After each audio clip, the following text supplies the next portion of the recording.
saya akan mengungkap sebuah fakta menarik terkait budaya Indonesia yang mulai ditinggalkan.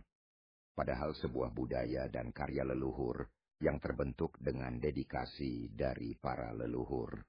Sebuah karya sederhana dari para leluhur bangsa Indonesia yang berupa cara berpakaian tradisional, yaitu kebaya. Sebuah cara berpakaian dan gaya yang begitu halus dengan mencerminkan kesederhanaan dan keseragaman para perempuan Indonesia dalam berpakaian. Cerita ini aku angkat untuk generasi saat ini dan ke depan, yang aku ambil dari cerita kehidupan seorang perempuan saat ini, di zaman tahun 2000, berharap generasi saat ini mau mengikuti jejaknya. Pemirsa Sobat Tua Muda Podcast, yuk dengarkan pembicaraan menarik ini. Bagaimana Rahmi tetap beraktivitas tanpa batas dengan berpakaian kebaya, dengan tema perempuan berkebaya. Selamat menyaksikan.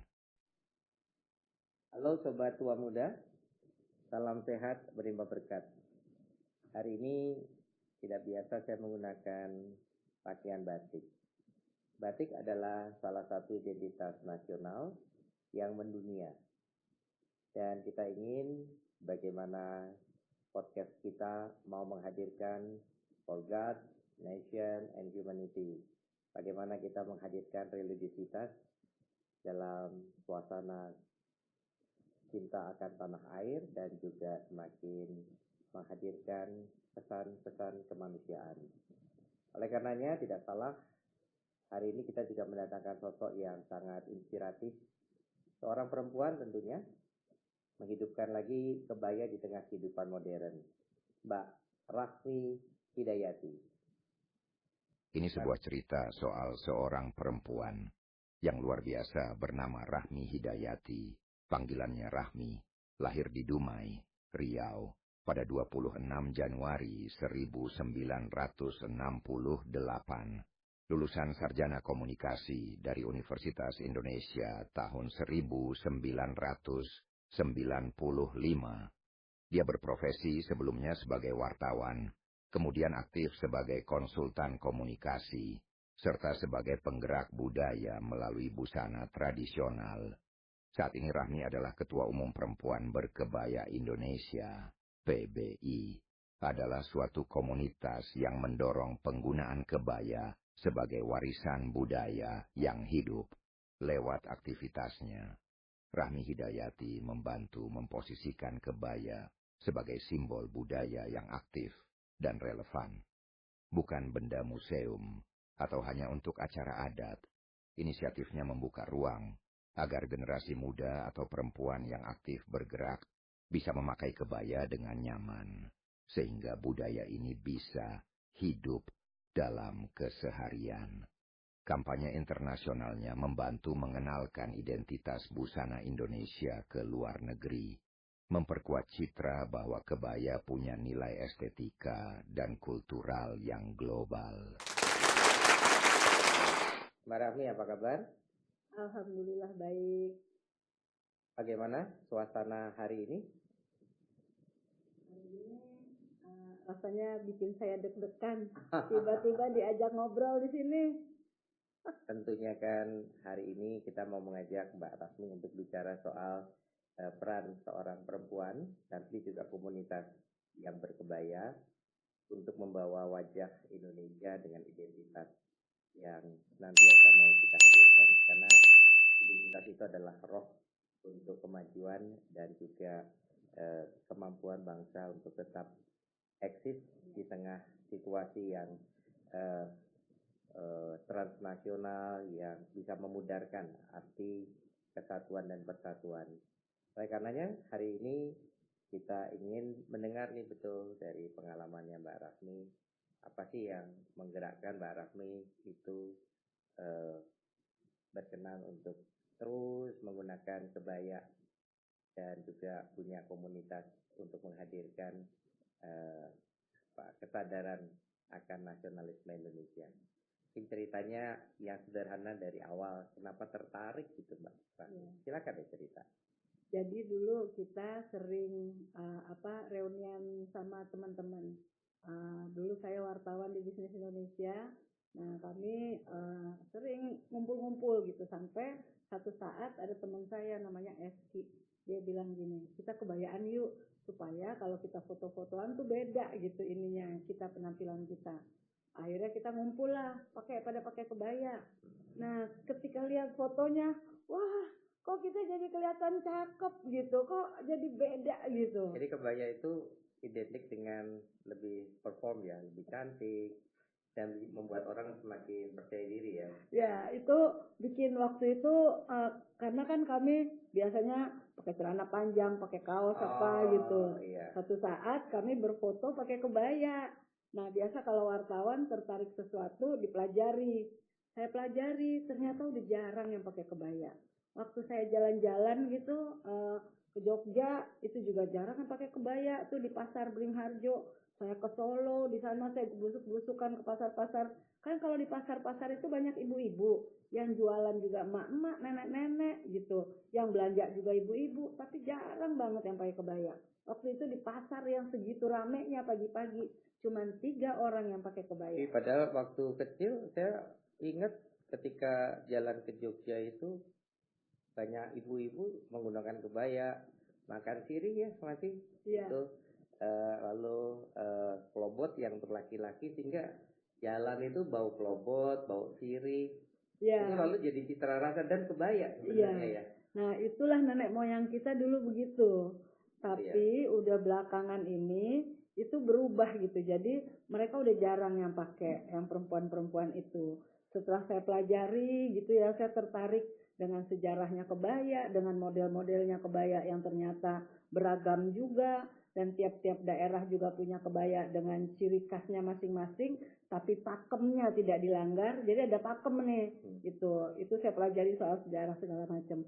Akhirnya saya dan kawan-kawan wartawan ini kita bikin gerakan pelestarian kebaya yuk. Gitu. Mulai kapan itu? Itu tahun 2014. Oh, jadi masih baru ya? Masih baru 11 tahun. Baru 11 tahun ya, saya kira sudah cukup lama. Jadi memang ada proses kreatif sampai pada menentukan sikap yuk kita menghadirkan kebaya. Atau karena memang sejak pada saat itu kan UNESCO ya mendeklar ya bahwa batik itu menjadi jadi warisan budaya dunia ya. Iya. Nah, kira-kira gimana soal kebaya? Apakah sejalan dengan suasana itu kebangkitan keindonesiaan kita, lalu juga kerinduan sekaligus tantangannya bahwa sekarang ini anak-anak muda agak kurang kenal kebaya nih, gimana itu? Nah, jadi kemudian setelah kita mulai itu, teman-teman setuju kita bikin gerakan pelestarian budaya berkebaya ini, teman-teman ini nunjuk saya jadi ketuanya. Jadi saya itu nasional atau daerah? Dulu kita awalnya kita aja nih wartawan-wartawan ini, gitu. Jadi tahun 2014 ya. 2014. Akhirnya kita bikinlah namanya dulu Perempuan Berkebaya. Ya. Nah, tahun 2017 kita bikin acara 1000 perempuan berkebaya. Waktu itu disupport oleh Kementerian Pendidikan dan Kebudayaan. Nah, kita dikasih tempat bikin acaranya tuh di gedungnya kementerian. Nah, kita bikin acara di situ, Ibu Menterinya juga datang, perempuan-perempuannya lebih dari 1000 orang. Nah, di acara itulah saya mengusulkan supaya kita menetapkan Hari Kebaya Nasional.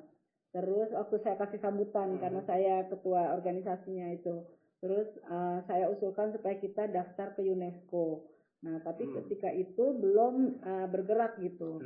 Nah, sebelum acara ini kita sering bikin kita bikin acara diskusi, kita bikin seminar, kita bikin acara Car Free Day gitu pakai kebaya CFD itu. Nah, makanya karena yang bergerak ini teman-teman wartawan, gaung kegiatan kita itu lumayan besar jadinya. Karena liputan-liputan tinggal telepon, kirim ya wartawannya ya, kita mau bikin acara ini. Nah, itu karena ini sesuatu gerakan yang baru dan kebaya tuh kayaknya gimana gitu. Jadi kita dari awal kita bergerak itu gaungnya udah kemana-mana.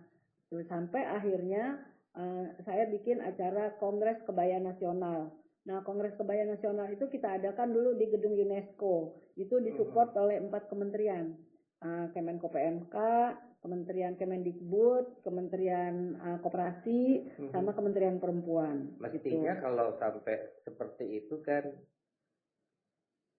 yang luar biasa ditangkapnya bahwa ada dasar-dasar filosofisnya ya. Selain historis kan tentunya gitu kan. Apa yang lalu menjadi landasan filosofis ideologis? Kenapa kok para wartawan, jurnalis ini kok lalu memilih ya salah satu program jurnalistik unggulan itu juga untuk menghadirkan cita akan tanah air itu mengedepankan kebaya. Ada nggak dasar-dasar yang lebih mendalam hakikat kebaya itu dengan motifnya, dengan polanya yang berbeda juga dengan katakanlah di negara-negara tetangga ya, Malaysia, Thailand ya yang kerap kali juga menggunakan pakaian-pakaian macam itu, atau juga Filipina ya. Nah, bisa cerita sedikit mengenai apa yang menjadi dasar filosofisnya nih?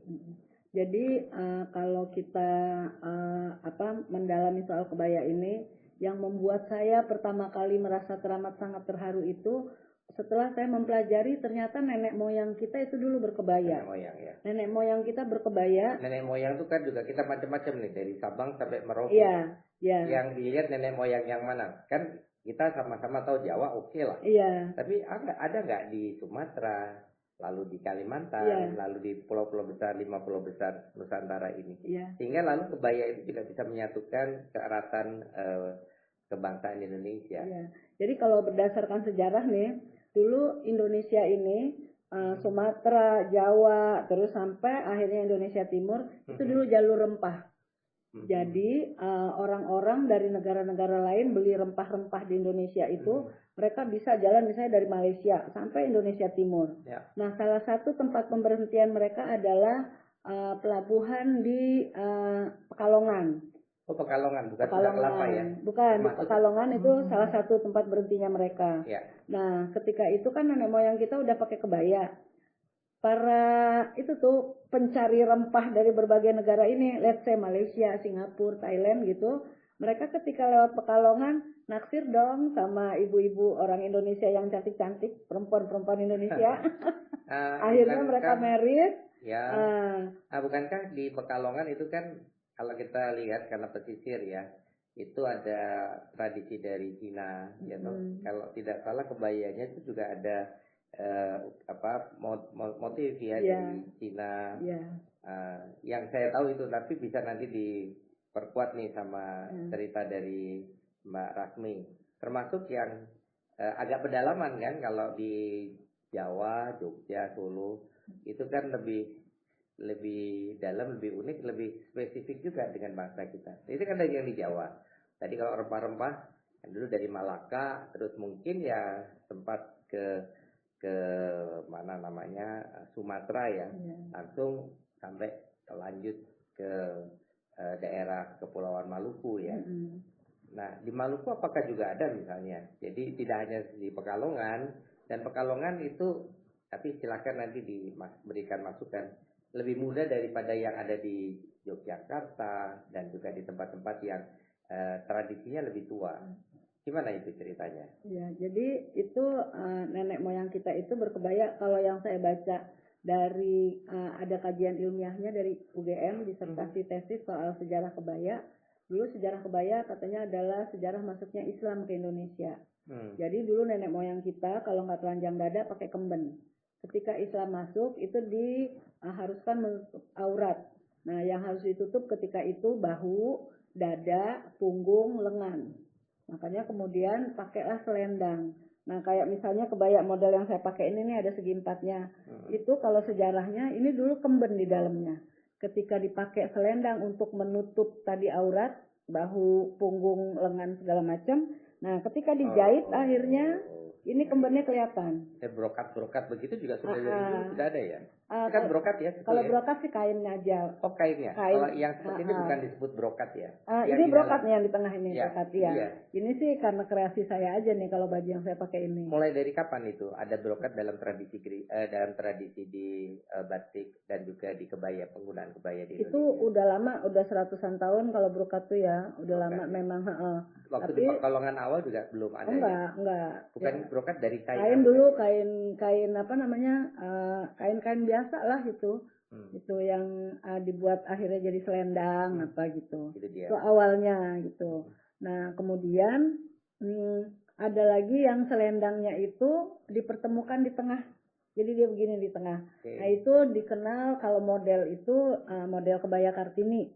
Karena ibu kita Kartini yang selalu memakai itu gitu. Terkenal ya. Disebutnya itu. Terus saudara-saudara kita keturunan Cina, mereka suka merajut-rajut. Betul. Akhirnya mereka bikin yang rajut-rajutan itu, sehingga akhirnya dikenal dengan nama kebaya encim. Karena para encim lah dulu yang ini kan, dan kebaya encim ini sekarang sudah dijadikan kebaya Jakarta. Pertemuan itu ya, antar budaya ya. Nah, antar budaya, termasuk dari Portugis katanya yang dari daerah Jakarta ya, Batavia kan, itu ada pengaruh dari Portugis katanya. Iya, betul. Di mananya dari pengaruh Portugis kalau di pakaian kebaya? Nah, itu macam-macam, biasanya kain-kainnya itu. Ada kainnya. Kainnya, misalnya kayak kain ini nih, itu dulu kan impor kita. Nah, itu dijadiin kebaya. Tapi bukan berarti segala macam pakaian yang memakai kain jenis ini disebut kebaya. Karena kebaya ada pakemnya. Itu dia tuh. Kita perlu tahu tuh. Rupanya nggak semua bisa disebut kebaya ya? Iya. Gimana pakemnya? Jadi kayak tadi saya cerita itu dulu selendang yang diinikan di sini. Maka pakem nomor satunya bukaannya di depan. Karena tadi selendangnya disampirkan di sini. Terus dijahit. Nah, itu bukaannya di depan. Itu pertama.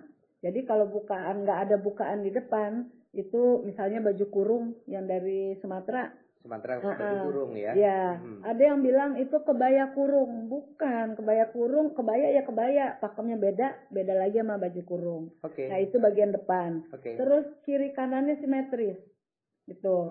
Nah, itu kiri kanannya simetris, berlengan. Kalau tidak berlengan itu bukan kebaya. Misalnya ada nih kayak kutu baru di tengah, tapi dia tidak berlengan. Lengannya dengan 3/4 atau 4/4? Bisa kayak gini kan 3/4, bisa panjang, bisa lengannya tapi segini. Tetap ada lengan ya? Tapi lengan gitu, berlengan. Lengan pendek bisa? Setengah lengan ada segini juga ada. Gitu. Iya. Itulah kita yang buat anak-anak muda itu oke lah. Tapi yang penting, baru ya. Tapi yang dulu nampaknya semua kan tertutup kan? Kalau dulu sampai sini juga ada. Sampai panjang segini gitu. Nah, dulu itu bahan-bahannya kain yang biasa. Nah, ketika masuk akhirnya bahan yang ini, bikin juga kebaya model ini. Nah, banyak kebaya-kebaya yang pakai brokat itu. Baik, jadi ada simetris, kemudian menutup di dada sini ya. Iya. Nah, ini ada yang segi 4 nih kayak saya pakai. Tapi kalau yang namanya kebaya Sunda, yang di tengahnya ini segitiga. Ini gede, mengecil di sini. Jadi di sini ketemu gitu. Jadi dia segitiga. Kalau yang kurungan itu tidak termasuk kebaya. Bukan, nggak kebaya. Kalau di Sumatera Barat ada namanya kebaya basiba.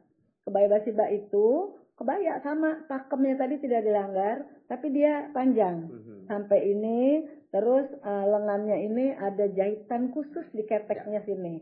Kalau tadi disampaikan kalau disampaikan tadi itu dari Islam.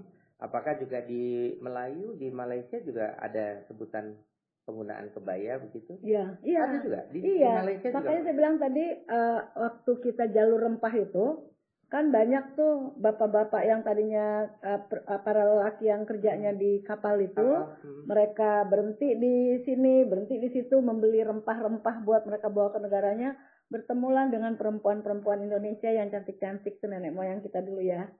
Akhirnya mereka merit, terus dibawa ke sana. Gitu.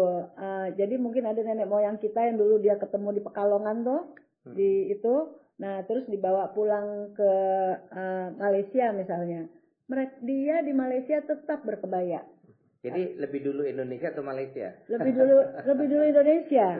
Yakin ya? Iya, karena Jadi sejarahnya tercatat. Kita boleh klaim ya bahwa kebaya itu maka dari produk Indonesia.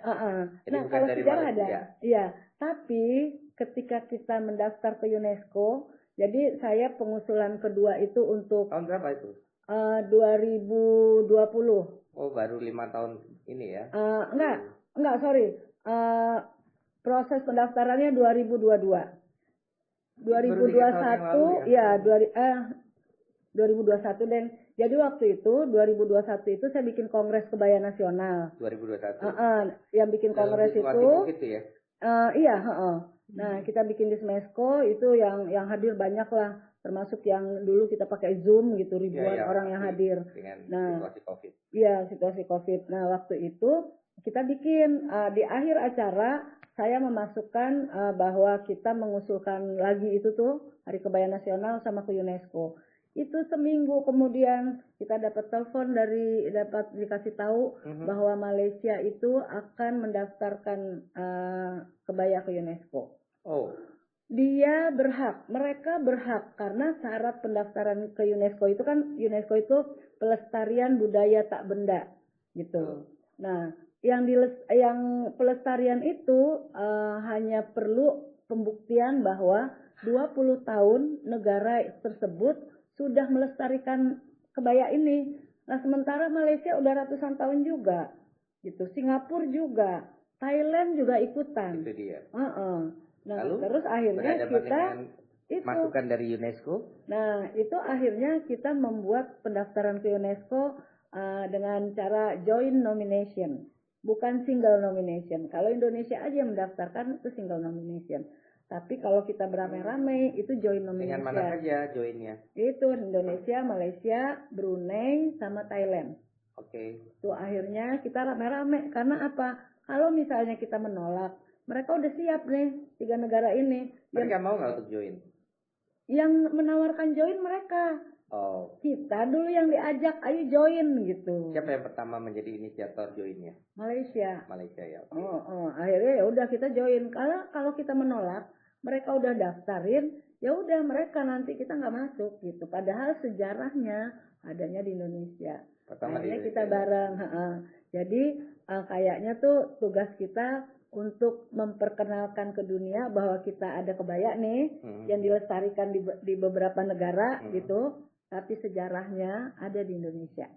Gitu. Nah, lalu kan rame untuk perhatian UNESCO terhadap keinginan Indonesia dan juga negara-negara yang lain.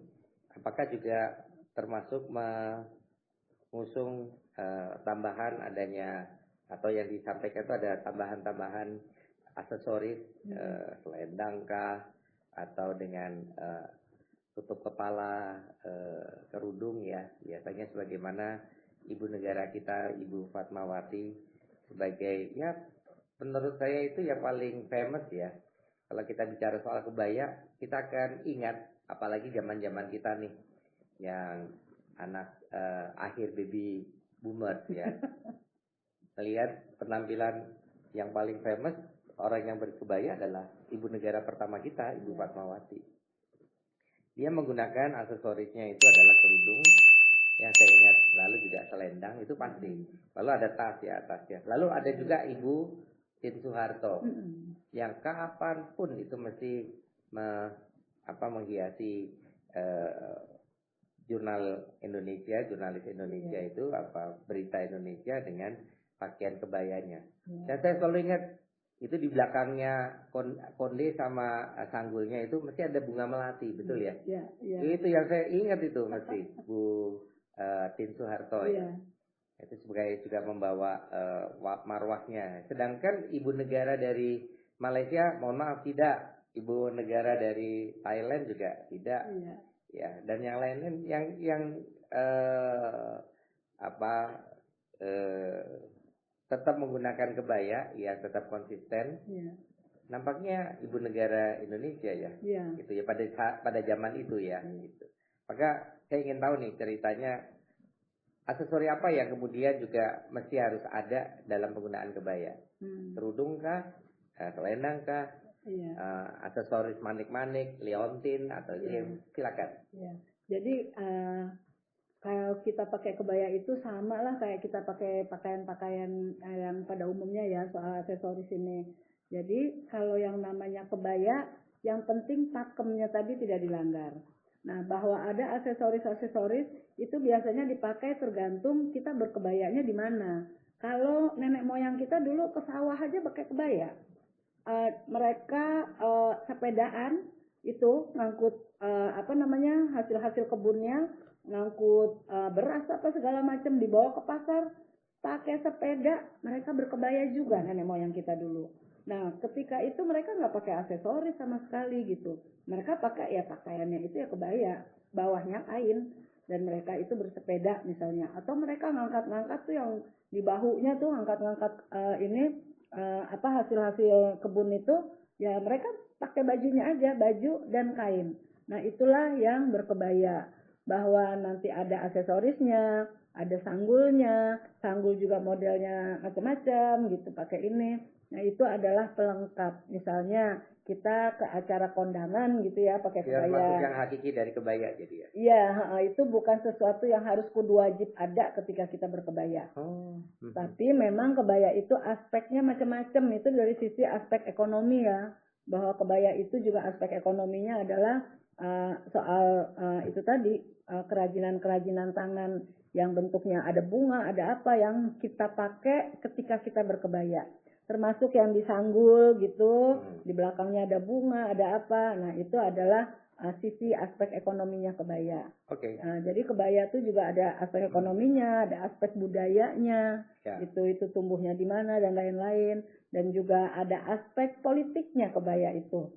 Nah, aspek politik kebaya itu adalah misalnya penetapan Hari Kebaya Nasional, itu yang menetapkan presiden gitu. Terus kita ke UNESCO, itu adalah lembaga internasional, lembaga dunia yang menetapkan UNESCO, itu juga secara politis.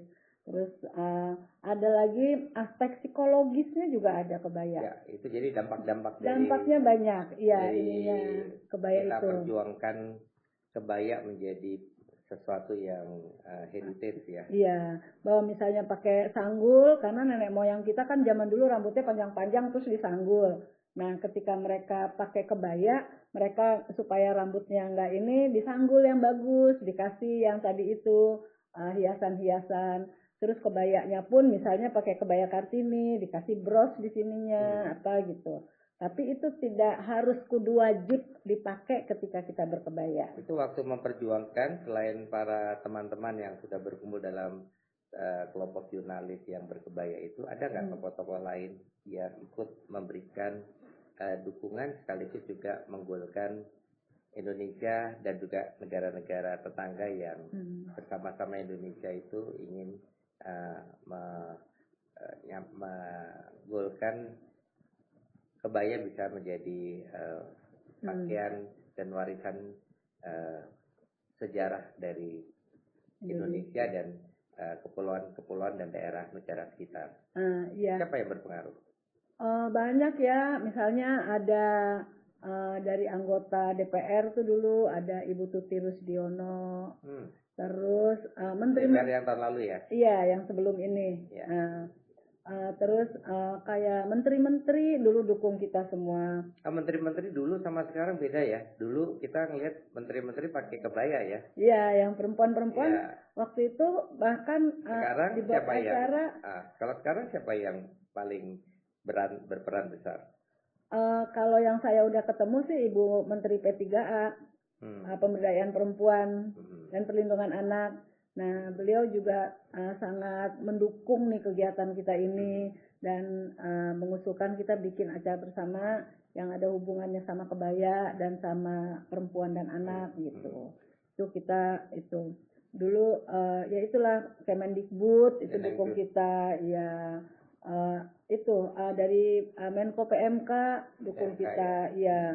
Jadi makanya akhirnya kita bisa akses kemana-mana, kita perlu fasilitasi macam-macam, Itu saya dan kawan-kawan minta ke itulah kementerian-kementerian terkait, terus minta sponsor dari teman-teman yang kita kenal, misalnya ada di komisaris di perusahaan atau direksi, ayo dong kita mau bikin acara ini, kita kan perlu. Nah jadi lebih besar. itu seingat saya belum pernah ada tuh teman yang nolak, misalnya kita nggak bisa kalau ngasih gitu, itu nggak ada. Jadi kita bikin kegiatan macam-macam yang besar, yang apa, sampai Pak kita pernah bikin acara dapat rekor muri, 17.000 perempuan berkebaya. Itu ngumpul perempuan berkebaya sampai 17.000. Akhirnya kita dapat rekor muri.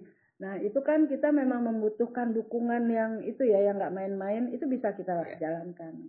Apapun omongan kita, minuman kita tetap kopi kenangan. Iya. Gitu ya. Karena kebaya itu sesungguhnya soal kenangan kita ke budaya. Nah, jadi memang pas kalau kita silakan ya. minum ya. Sambil kita minum, kita menikmati kopi kenangan. Nah, ini kan arah dari kita itu kan tujuannya, sasarannya itu kan kaum muda. Apalagi kaum milenial, kaum Gen Z yang membutuhkan wacana-wacana asiknya menggunakan kebaya. Nah, sasarannya pas sudah kecapai belum, Mbak Rahmi? Jadi kita bikin program namanya Kebaya Goes to School. Itu kita memperkenalkan kebaya itu ke anak-anak di sekolah-sekolah, mulai anak TK, SD, SMP, SMA. Nah, kita perkenalkan kebaya ke mereka. Kita bikin acara fashion show berkebaya di sekolahnya. Kekinian ya dia. Kita bikin lomba berkebaya. Nah, itu pakai variasi atau tadi kan tetap ada ya yang namanya pakem menggunakan kebaya. Iya. Itu tetap ada ya. Tetap. Sambil kemudian coba dicarikan macam-macam jenis kebayanya, kreativitasnya iya, warnanya, iya, gitu kan. Iya. Itu ada nggak kebaya misalnya, lalu ada bukan pakai batik gitu ya, tapi pakai logo-logo anak-anak muda sekarang. Oh gitu. Itu boleh, yang bisa ya. Pakemnya itu tadi tidak dilanggar. Oh gitu. Bukaan di depan, kiri kanan simetris, berlengan. Nah, jadi kita bisa ke depan ini karena anak muda ini kreativitasnya bisa lebih besar lagi ya. Iya, jadi silakan membuat kebaya dengan berbagai modifikasi, tapi pakem itu tidak dilanggar. Nah, misalnya yang kayak saya pakai ini bahannya kaos loh. Oh, bahannya kaos. Ini kaos. Oh, bukan kain ya. Bukan kaos. Kenapa Kenapa saya pakai kaos ini? Ya supaya lebih enak kan. Karena keringetan kalau sekarang panas atau yang lain? Kalau saya lihatnya ke situ. Saya ceritanya saya naik gunung pakai kebaya. Oh alah, iya benar. Nah, pertama kali saya naik gunung pakai kebaya tuh saya ke Gunung Gede, Pangrango. Bu Rahmi ini selain juga penggiat di dalam kebaya, ternyata juga seorang pendaki gunung ya. Dulu ikut dari Mapala UI ya. Iya. Luar biasa. Jadi semangat naik gunung dengan menggunakan kebaya. Jadi pernah itu juga diadakan festivalnya atau kegiatannya? Nah, itu ada ceritanya kenapa saya naik gunung pakai kebaya. Saya waktu itu turun Gunung Gede. Ribet kan? Enggak, saya dulu turun Gunung Rinjani. Ketemu Rinjani itu di ini. Lombok. Ya. Ketemu rombongan ibu-ibu orang Bali, mereka mau sembahyang di atas karena ada pura di atas di itunya. Oh iya, Bali juga kebaya kan? Iya. Nah, terus mereka pakai kebaya nih, mau ke atas ke itu. Terus saya lihat, waduh gitu, pakai sendal biasa, terus pakai kebaya Bali yang ketat itu gitu. Tahu kenapa? Itulah the power of mak-mak. Iya emang. Nah, lalu juga termasuk Bu Rahmi lalu punya inspirasi naik gunung dengan karena saya melihat mereka gitu menggunakan kebaya. Iya, nextnya itu saya naik Gunung Gede Pangrango, saya pakai itu. Atau dengan acara apa itu? Saya sih sama teman-teman aja, kadang-kadang kita ayo gitu pakai kebaya, ayo naik gunung ya naik gunung. Kadang-kadang saya ngajak ada teman saya dari ini Mapagama itu ayo gitu. Suaminya Wanadri. Wanadri ya? Jadi ayo kita naik gunung pakai kebaya gitu ikutan. Akhirnya ya kayak gitu. Nah karena saya sering itu kepikiran bikin kebaya dari bahan kaos. Akhirnya saya bikin di bahan kaos. Nah ini saya kombinasikan. Itu maksudnya seperti itu. Ini kan modifikasi akhirnya. Gitu karena aslinya kan kain biasa. Nah saya bikin dari bahan kaos. Jadi ada pengalaman untuk bisa membumikan kebaya untuk generasi muda dan masyarakat pada umumnya. Apa nih program-program dari Mbak Rafni bersama dengan teman-teman paguyuban? Jadi tadi saya udah cerita yang kebaya Goes to School. Kenapa kita perlu ke anak-anak muda? Karena kita harus melestarikan budaya berkebaya ini. Kalau kita tidak lestarikan ke generasi muda, kita lewat, kebayanya juga lewat. Makanya harus ke generasi muda. Nah, itu tadi kita kan punya banyak cabang nih di Indonesia. Nah, teman-teman di cabang itu mereka bergerak ke sekolah-sekolah di daerahnya masing-masing. Mereka juga, kami semua bergerak di universitas. Nah, launchingnya dulu di FISIP UI karena kebetulan dekannya teman seangkatan saya tinggal bilang aja, kita mau bikin acara ini ya. Nggak mungkin dia bilang enggak gitu sama sohibnya ini. Jadi kita bikin itu launchingnya dulu di FISIP UI. Nah, terus teman-teman di daerah misalnya yang di Jogja, mereka bikin di UGM, di mana gitu, bikin di kampus-kampus. Nah, kita juga bikin kebaya Goes to Office. Karena di kantor-kantor itu kan anak-anak mudanya juga banyak gitu. Nah, dan kalau office itu mereka udah married, udah punya anak. Nah, nanti mereka juga kalau ibunya udah tumbuh kecintaan, dia akan perkenalkan kebaya ini juga ke anak-anaknya. Nah, disitulah kita bergerak soal pelestarian kebaya. Termasuk juga sebenarnya kan juga ada gerakan-gerakan ya, feminisme. Orang menjadi feminin, maaf. Jadi kerap kali orang salah feminim ya. Ada yang betul itu feminin, ya pakai N. Jadi feminisme, gitu ya. Pernah nggak juga diajak dan juga pernah nggak mengusung ya gerakan kebaya ini juga untuk menghadirkan feminisme Indonesia, gerakan-gerakan perempuan itu semakin maju. Apalagi era Kartini yang juga berkebaya itu kan buat tulisan yang dikumpulkan oleh Haji Abendanon sebagai habis bergelap terbitlah terang. Semoga juga dengan kebaya ini kan juga kita berharap gerakan perempuan yang menghidupi kesetaraan gender itu juga diperjuangkan juga lewat penggunaan kebaya. Bisa cerita bagaimana juga ini masuk juga pada ranah ideologi feminis yang juga membawa sebetulnya kesetaraan gender terhadap perempuan yang selama ini masih agak kurang mendapatkan perhatian. Itu kalau yang ini ya, tadi saya cerita bahwa kebaya itu ada aspek ekonominya. Nah, aspek ekonominya itu mulai dari menjahit kebayanya, membatik, menenun, jualannya segala macam, itu menghasilkan duit. Akhirnya kita juga mengumpulkan teman-teman untuk berbisnis kebaya ini, termasuk tadi aksesorisnya. Nah, karena apa? Perempuan ini juga tugasnya di muka bumi ini, di rumah tangganya nggak cuma soal ngurusin anak-anak, melahirkan, masak, apa segala macam, nggak cuma itu. Termasuk juga lah soal itu ekonomi, cari penghasilan. Nah, kebaya ini aspek ekonominya itu sangat bisa dijalankan oleh teman-teman perempuan. Nah, teman-teman kita akhirnya banyak yang belajar soal kebaya, terus dia jadi pengusaha kebaya dan ada yang teramat sangat terkenal sekarang karena dia memodifikasi kebaya untuk anak-anak muda gitu. Dan hasil modifikasinya dia itu laku keras banget deh gitu ya. Dari apa yang saya dengarkan ini juga saya ingin punya gambaran nih atau ingin melihat juga ya ibu-ibu wanita karier yang berhasil itu menggunakan kebaya juga untuk ya bukan hanya sekedar Muriati Sudibyo atau Marta Tilar ya, tetapi juga ibu-ibu lain yang famous ya, artinya dia sebagai tokoh profesional. Tapi juga masih menggunakan kebaya. Ada nggak nih? Oh, sekarang banyak. Oh gitu ya. Itulah yang membuat kami happy banget. Gitu. Ini yang baru saya tahu nih. Siapa misalnya yang paling terkenal, yang famous sekarang nih sebagai pengusaha sukses, sebagai profesional muda perempuan, gitu. Supaya nanti menginspirasi para Gen Z dan Gen milenial ini untuk juga melihat, wow, itu juga keren. Iya. Siapa misalnya? Misalnya tadi saya cerita Ibu Tuti Rusdiono itu kan misalnya DPR ya. Sekarang sudah enggak. Terus ada teman saya Miranti, namanya Miranti Sirat.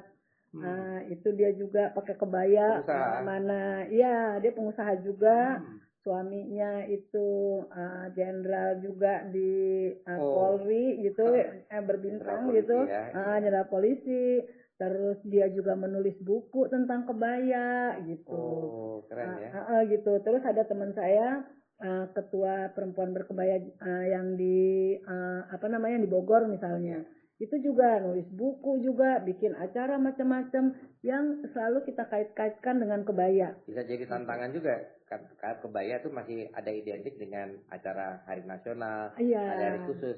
Tapi hari-hari biasa, karena ada juga pandangan yang mengatakan kebaya itu ribet, jalannya nggak bisa cepet, seperti itu. Gimana nih? Itulah tantangan kita nih, para penggerak pelestarian kebaya ini, merubah pemikiran bahwa berkebaya itu ribet, dan itu akhirnya terbukti. Saya naik gunungnya saya bisa pakai kebaya. Nah, makanya terbang para layang sampai kebaya. Oh, para layang juga. Dayung-dayungan di laut sampai kebaya. Sepedaan juga pakai kebaya. Itu dia. Maka ada itu khusus nggak tuh? Ada produk khusus nggak yang Ada produk khusus atau ada pola khusus yang membuat kakinya nggak ribet? Boleh tuh seperti itu dibikin. Supaya nggak ribet ya. Jadi pakai kebaya itu kan ininya kayak pakemnya itu antara lain itu pakai kain.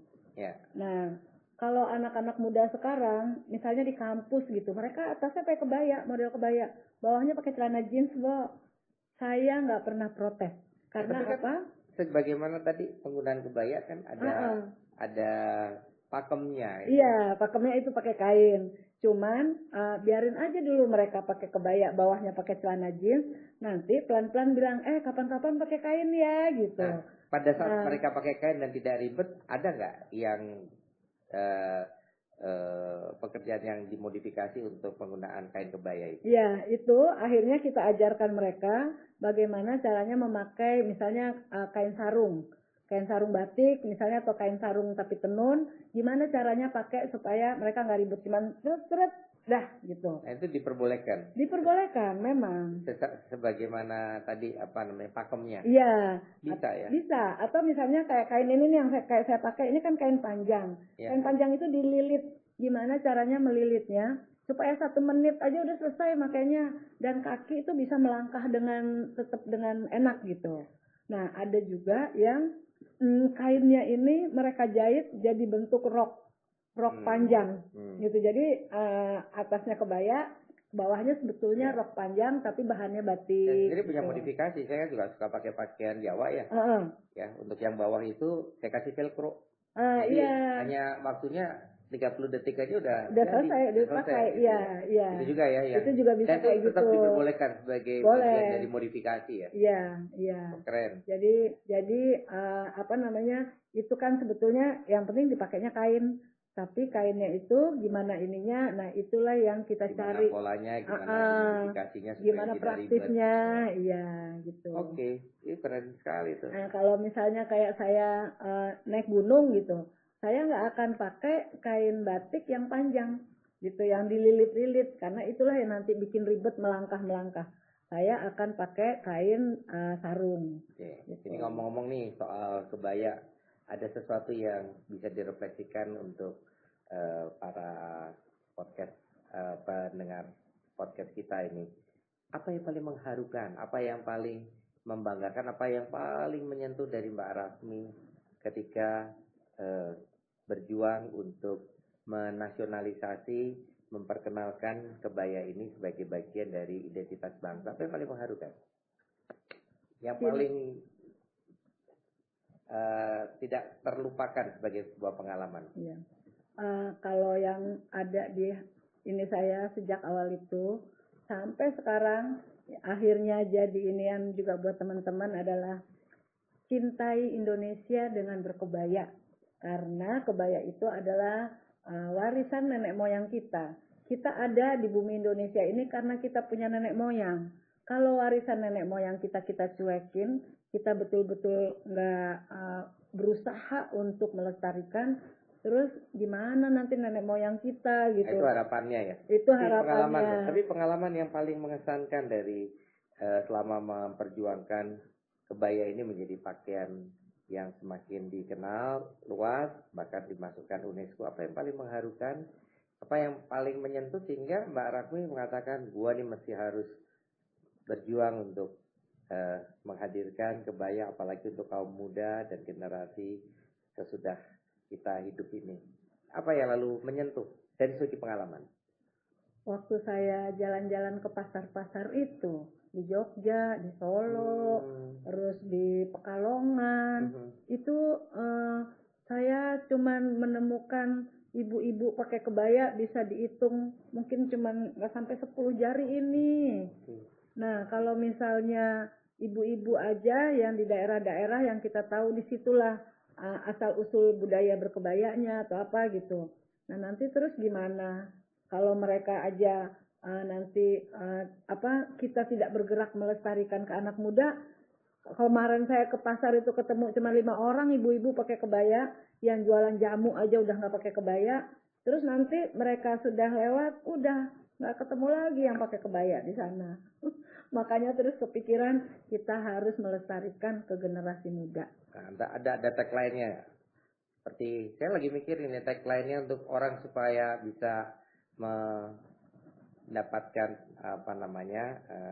kesempatan termasuk juga melihat podcast kita gitu ya. Kita benar merdeka berkebaya gitu ya.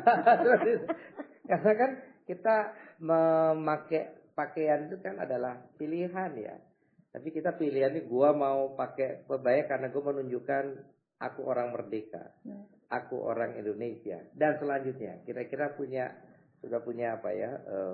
Tagline supaya orang yang mendengarkan podcast kita ini juga, oh ya benar juga ya. Jadi ada tagline yang menunjukkan identitas kita sebagai bangsa, tetapi juga sebagai ini gua. Ya. Jadi antara pribadi dan bangsa menyatu dalam semangat dan heroik yang mau kita sampaikan ke kaum muda. Merdeka berkebaya. Atau di rangka Hari Pahlawan itu kan. Menjadi pahlawan dengan berkebaya gitu. Kira-kira apa nih yang bisa? Kalau kita yang selalu kita gaungkan itu, ya itu tadi, cintai Indonesia dengan berkebaya. Karena kebaya itu, kalau kita sering-sering pakai, kita keluar negeri kemana pakai kebaya, kita juga punya program kebaya Goes to the World. Jadi kalau mulai kita kapan tuh? Udah sejak awal itulah 2015 aja. Oh, jadi paling awal ya? Ya. Jadi saya udah ke Amerika, saya berkebaya. Begitu saya ke Washington aja, saya langsung diwawancara sama VOA di Washington tuh. Terus saya udah ke Bangkok, udah ke Thailand, udah ke mana-mana deh. Ke Nepal itu saya berkebaya juga. Pernah lihat nggak orang-orang bule dengan apa yang sudah dibuat oleh Mbak Rahmi ini, kepincut gitu ya. Lalu menjadi cinta sama budaya Indonesia dan juga kebaya Indonesia. Ada nggak nih? Punya teman-teman kontak person dan surat ya dari mancanegara. Jadi kita punya cabang Pak, nggak cuma di dalam negeri, di Eropa, di 22 negara Eropa ada cabang PBI di sana, cabang Perempuan PBI. Berkebaya Indonesia. PBI itu? Perempuan Berkebaya Indonesia, organisasi kita ini. Nah di sana bule-bule itu banyak akhirnya sekarang yang ikut-ikut pakai kebaya. Itu teman-teman di sana kan bikin acara, bahkan misalnya kayak CFD-an kita lah di sini gitu ya. Terus mereka bikin kalau ada ada pentas-pentas apa gitu misalnya. Nah mereka nanti tampil di situ gitu. Tampil mereka berkebaya, ada yang nari, ada yang nyanyi apa. Itu memperkenalkan kebaya ke dunia. Termasuk ini belum lama ini ada teman-teman dari komunitas kebaya menari, mereka teman-teman kebaya itu, mereka kemarin ke Vatikan, terus di sana mereka tampil di acara menari dan lain-lain. Kebetulan memang Dubes Indonesia di situ. Pak Trias Cahyono orang jurnalis. Mas Trias itu dulu wartawan Kompas. Nah istrinya dia itu juga wartawan. Teman saya dulu kita termasuklah yang tadi saya cerita, kita wartawan-wartawan berkebaya itu. Jadi sekarang di sana pun tuh yang kemarin acara Vatikan, jadi undang teman-teman kebayaan di sana. Hanya ketika Indonesia ditampilkan tuh ada bodo tuh termasuk kebaya tidak ya? Baju bodo. Bukan, lain beda. Tapi karena ada baju-baju lain ya, ada baju bodo, lalu ada baju dari Sumatera Barat, baju kurung, lalu juga ada dari Toba, ya kan, ada dari Indonesia Timur, gitu kan, termasuk Bali, gitu kan. Bali juga termasuk Kebaya? Kebaya kalau Bali. Bali termasuk ya. Iya. Luar biasa. Iya, jadi sama Mas Rias tuh kemarin ada acara di situ, teman-teman ini tampil berkebaya menari. Nah, kemarin saya diajak juga, kebetulan pas saya nggak bisa. Oke, kita masuk pada segmen yang terakhir nih dari pembicaraan kita. Jadi ada pertanyaan-pertanyaan yang cepat harus dijawab. Kebaya favorit, brokat, ensim, atau lurik? Nah, kebaya yang sering dipakai itu kebaya Kutu Baru. Ini yang kayak saya pakai. Kutu Baru. Kebaya Kartini. Kalau brokat itu cuman ininya, bahannya. Ensim? Bukan modelnya. Ensim? Ensim itu model. Model. Kalau lurik bahan. Bahan. Jadi favorit? Kalau saya favorit saya sekarang kebaya kaos. Dari segi itunya ya, tapi bahannya bahan, tapi modelnya yang saya kebaya kaos model? Ini bisa kebaya Kartini, bisa kebaya Kutu Baru ini gitu. Ini Kutu Baru ya? Ini Kutu Baru. Kenapa disebut Kutu Baru? Saya juga aku nggak paham ya. Tapi ciri khasnya ini nih, segi 4 di tengah ini. Ini kok pakainya warna ungu, ada sesuatu yang favorit dengan warna ungu? Enggak, saya pas buka lemari, ini ada di bawah, berarti udah lama saya nggak pakai. Oh. Bapak tahu berapa kebaya di lemari saya? Boleh tahu berapa? 384. Ini luar biasa. Ini sudah maniak namanya ya. Iya. 380, bukan angka yang kecil itu ya. Iya, 384. Kebaya saya ada di rumah. Baik. Dan kain-kain ini Pak, saya, karena saya emang tukang kelayapan dari Sabang sampai Merauke, di setiap daerah yang ada tenun-tenunnya saya selalu beli tenunnya, saya pakai dengan kebaya. Pakaian dan acara budaya paling sering yang dipakai yang mana? Yang mana aja kita. Mana aja ya? Iya, silahkan gitu. Yang penting itu kebaya. Perempuan yang paling menginspirasi dari Indonesia siapa? Soal kebaya ini. Boleh? Soal kebaya era Kartini nanti. Ya, iya itu. Era Kartini ya? Iya. Ya. Kebaya itu cocokannya sama teh, kopi, atau jamu? Kalau saya sih tiap pagi dan malam saya minum jamu Pak. Jamu apa?